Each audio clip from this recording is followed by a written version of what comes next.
There's a moment when the noise fades.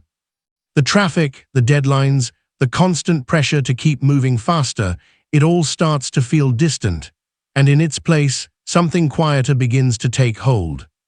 A slower rhythm, a clearer sky, a different kind of life. That's what draws people to Colorado. Not just for a visit, but to stay. Because beyond the famous cities and crowded ski resorts, there are towns, small, often overlooked, where life feels intentional.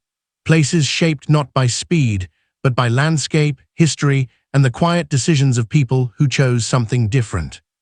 This is not just a list. This is a journey through 10 towns where life doesn't just happen. It unfolds. Salida wasn't built to impress. It was built to function. Founded in the late 19th century as a railroad town, its early purpose was simple: connect routes, move goods, keep the system running. But over time, something changed. The trains slowed. The purpose shifted. And what remained was space. Space that artists began to notice. Space that outdoor enthusiasts quietly claimed. Space that allowed the town to redefine itself, not through rapid development, but through careful adaptation. Today, Salida sits along the Arkansas River, and that river still shapes everything. Mornings begin with light reflecting off the water. Afternoons bring kayakers and fly fishermen. Evenings slow down naturally without needing to be forced. There's no urgency here. And that's exactly the point. Because Salida didn't try to become something bigger, it simply allowed itself to become something better. If you arrive in Ouray for the first time, it doesn't feel real. The mountains rise too sharply, the valley feels too narrow. The entire town seems placed in a location that logic would normally reject. And yet, it exists. Originally a mining town during Colorado's silver boom, Ouray was never meant to last beyond its economic purpose. Like many towns of that era, it was built quickly, used heavily, and expected to fade. But it didn't. Instead, it adapted. When mining declined, the town faced a decision: disappear or redefine itself. And instead of expanding outward, it leaned into what it already had: the landscape. Today, Ouray is often called the Switzerland of America, not because it tried to copy anything, but because its surroundings demand that comparison. But living here isn't about the view. It's about understanding scale. Because when you wake up surrounded by mountains that dominate the horizon, your priorities begin to shift. The small things feel smaller, the important things feel clearer. And life slows down in a way that feels permanent. There was a time when Crested Butte stood at a crossroads. Like many mountain towns, it had a choice: embrace rapid development and become a major resort destination, or protect its identity and grow carefully. It chose the harder path. Originally a coal mining town in the late 1800s, Crested Butte faced economic decline when mining faded. But instead of chasing fast solutions, the town leaned into long-term thinking. Strict building regulations, preservation of historic structures, controlled expansion. Decisions that at the time may have seemed limiting, but over decades became its greatest strength. Today, Crested Butte is known for its wildflower-filled summers and world-class skiing winters. But what truly defines it isn't tourism. It's restraint. Because in a world where most places expand until they lose themselves, Crested Butte made a different choice. To stay small. To stay intentional. To stay itself. Durango doesn't feel frozen in time. It feels active. Founded in 1880 by the Denver and Rio Grande Railroad, the town was built as a hub for mining operations. And unlike many towns that left their past behind, Durango carried it forward. You can still hear it. In the whistle of the historic narrow-gauge train that runs through the valley, in the preserved architecture of downtown, in the layout of streets that were designed for a different era but still function today. But Durango isn't just about history. It's about balance. Because while it honors its past, it also evolves. A growing population, a strong outdoor culture, and a steady economy have allowed it to remain relevant without becoming overwhelming. Living here means something specific. You're not escaping modern life. You're reshaping it. And that difference matters. Some towns are built around industries. Others are built around opportunity. Glenwood Springs was built around something far more rare. Natural advantage. Located at the confluence of the Colorado and Roaring Fork rivers, and home to some of the largest hot springs in the world, the town's identity was established long before modern development arrived. Even indigenous communities recognized its value centuries ago. And when settlers arrived, they didn't create something new, they built around what was already there. That decision still defines Glenwood Springs today. The hot springs remain central, the rivers remain active, the surrounding cliffs and canyons limit overexpansion in a way that preserves the town's scale. This isn't accidental. It's structural. Because when nature sets the boundaries, people tend to make better decisions within them.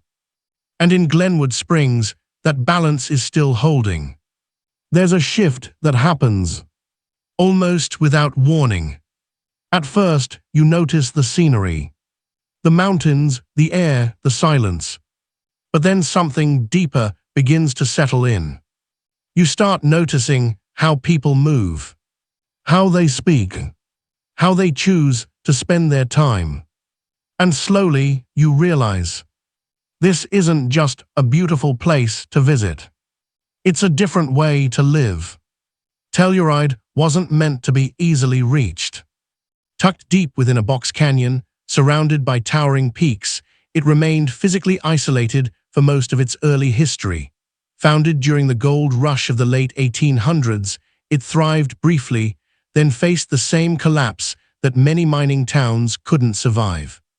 But isolation changed the outcome. Because while other towns expanded rapidly and lost control of their growth, Telluride remained contained. Geography didn't allow shortcuts, it didn't allow sprawl. And over time, that limitation became its greatest strength. Today, Telluride is known worldwide, not just for its skiing, but for its intentional design. Strict zoning laws, careful preservation, and a refusal to overdevelop have kept it remarkably intact. There are no highways cutting through it. No overwhelming high-rise clusters.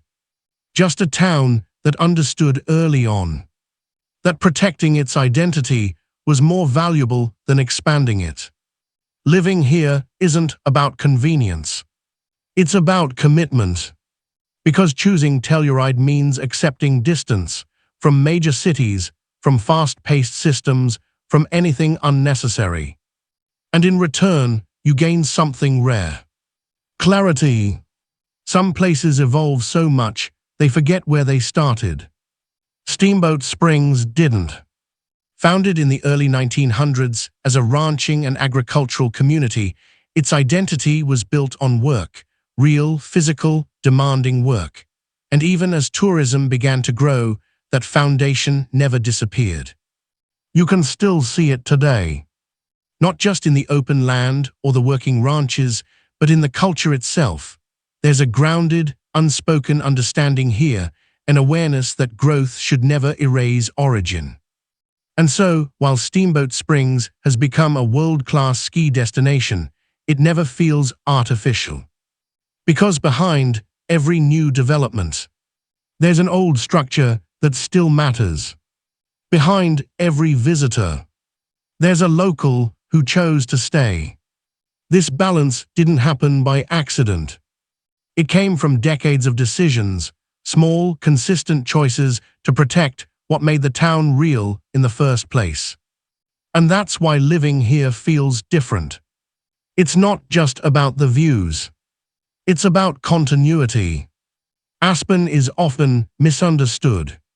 From the outside, it looks like a place defined by luxury, high-end homes, exclusive events, a reputation built on wealth and status. But that's only part of the story. Because Aspen wasn't always Aspen. In the late 19th century, it was a booming silver mining town, one of the most productive in the country. But when the silver market collapsed, the town didn't just slow down. It disappeared. Buildings were abandoned. Population dropped. The future became uncertain. For decades, Aspen stood as a reminder of what used to be, until a different kind of vision emerged. In the mid-20th century, a group of investors and thinkers saw something others had overlooked, not just the landscape, but the potential for reinvention. They didn't rebuild Aspen as it was. They reimagined it entirely. Ski resorts were developed, cultural institutions were introduced, strict planning shaped how the town would grow, carefully, deliberately, with long-term value in mind. And over time, Aspen became something rare. A place that successfully transformed itself, without losing its core identity. Living here isn't just about status. It's about access to nature, to culture, to a version of life that blends both without compromise. Most towns grow over time. Vail was different. It was planned. Founded in 1962, Vail wasn't the result of a gold rush or a railroad expansion. It was a strategic decision, a carefully selected location designed to become one of the most advanced ski destinations in North America. And from the beginning, every detail mattered. The layout of the village. The architectural style inspired by European alpine towns. The integration of pedestrian-friendly spaces. Nothing was left to chance. This level of planning created something unique. Because while many towns struggle to manage growth after it begins, Vail controlled it from the start. And that control is still visible today. Traffic remains limited in key areas. The village retains a consistent aesthetic. Expansion happens, but within defined boundaries. Living in Vail feels structured, but not restrictive. Because the design wasn't meant to limit life. It was meant to enhance it.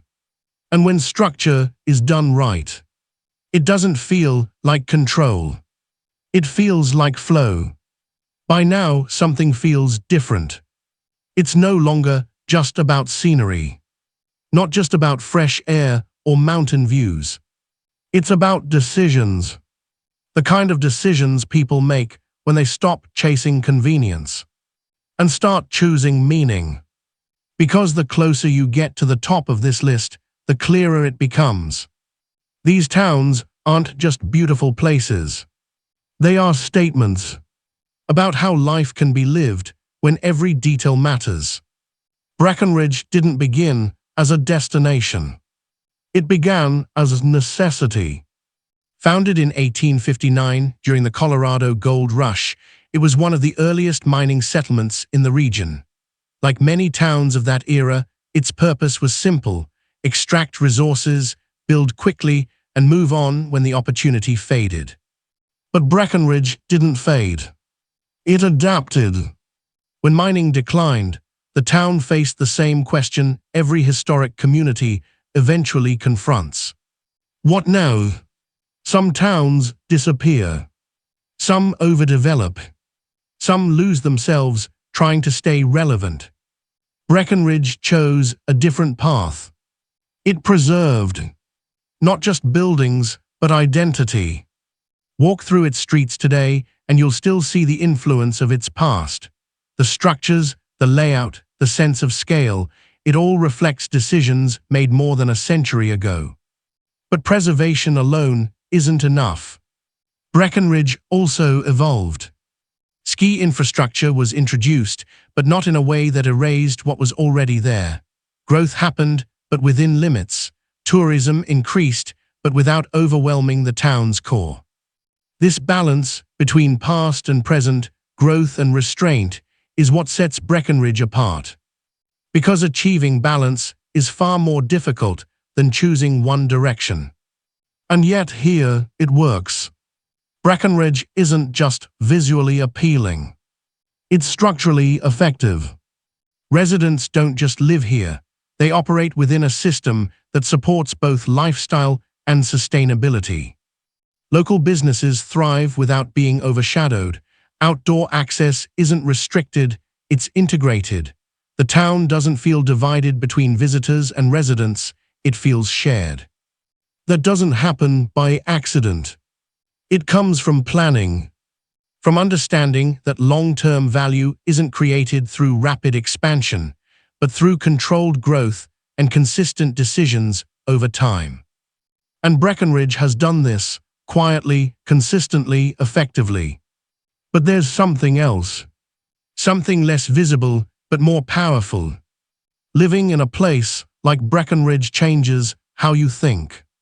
Because when your environment is stable, structured, and intentionally designed, your priorities begin to align with it.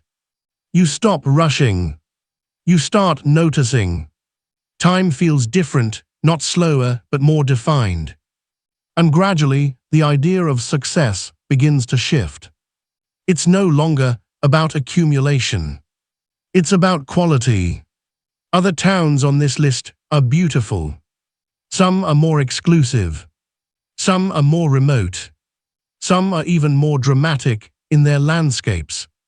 But Breckenridge offers something they don't. Consistency. It doesn't rely on one feature. It doesn't depend on one season. It doesn't fluctuate between extremes. Instead, it delivers a complete experience, year-round, across multiple dimensions. And that kind of reliability is rare. Now step back for a moment. Look at the full list. From Salida to Telluride, from Aspen to Vail, each town represents a different approach to living well. Some leaned into isolation. Some relied on planning. Some preserved their past. Others reinvented themselves entirely. But all of them share one thing. They made decisions early that shaped everything that followed. And those decisions still matter today. So what does all of this mean? Why do these towns stand out while so many others fade into the background? The answer isn't just beauty. It's control. Control over growth. Control over identity. Control over the future. At first glance, it all seems simple. Mountains, rivers, clean air, open space. It's easy to assume that's what makes these towns special. But look closer, and a different pattern begins to emerge. Because beauty alone doesn't sustain a place. It attracts attention. It brings people in. But over time, it also creates pressure. More demand, more construction, more change. And that's where most places begin to lose themselves. The towns on this list didn't just become beautiful. They stayed that way. And that's a completely different challenge.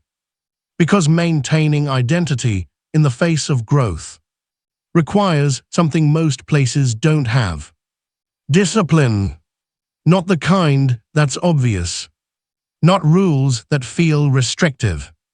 But long-term discipline. The kind that shows up in quiet decisions. What not to build. Where not to expand. When to stop. These decisions don't make headlines. But over decades, they define everything. There's a reason these towns feel different when you arrive. It's not just the scenery. It's the structure beneath it. Places like Vail were designed with precision from the beginning. Telluride used isolation as a natural boundary. Crested Butte limited its own growth before it became a problem. Even Aspen, often seen as fast-moving and high-end, follows strict planning principles that protect its long-term value. And Breckenridge, it mastered balance, not by accident, not by luck, but through consistent, intentional choices made over generations. Here's the reality. Once a place grows too fast, it's almost impossible to reverse. Infrastructure expands. Expectations shift. Identity becomes diluted. And even if people recognize the problem later, the system is already too large to control. That's why these towns stand apart. They didn't wait until it was too late. They acted early. They protected what mattered before it was at risk. But there's one more layer. Something deeper than planning or geography. The people. Because a place is only as strong as the mindset of those who live there. And in these towns, there's a shared understanding. That lifestyle isn't just about where you live. It's about how you live. There's less urgency to chase, less pressure to compete, less need to constantly prove something. And in that space, something else grows. Clarity, presence, intentional living. That's the real appeal. Not just the mountains, but the mindset they create. Over time, these places have done more than just preserve themselves. They've influenced how other towns think about development, how planners approach growth, how communities define value, how individuals rethink what success actually means. They've become reference points, quiet benchmarks for what's possible, when long-term thinking takes priority over short-term gain. And that leads to something important, something that isn't often said directly. These towns have reached a level that's difficult to compete with. Not because they're the biggest, not because they're the most expensive, but because they're complete. Their systems work. Their identities are intact. Their environments are protected. That combination creates something rare. Stability. And once a place achieves that level of stability, while still remaining desirable, it becomes untouchable. Not in the sense that it can't change, but in the sense that it no longer needs to. So when people ask, what are the most beautiful towns to live in Colorado? They're really asking a deeper question. Where can life feel different? Where can it feel intentional, balanced, real? And the answer isn't just found in the views. It's found in the choices behind those views. The decisions made years ago that continue to shape everyday life today. Because in the end, the most beautiful places aren't just the ones that look like a dream. They're the ones that were built to last like one.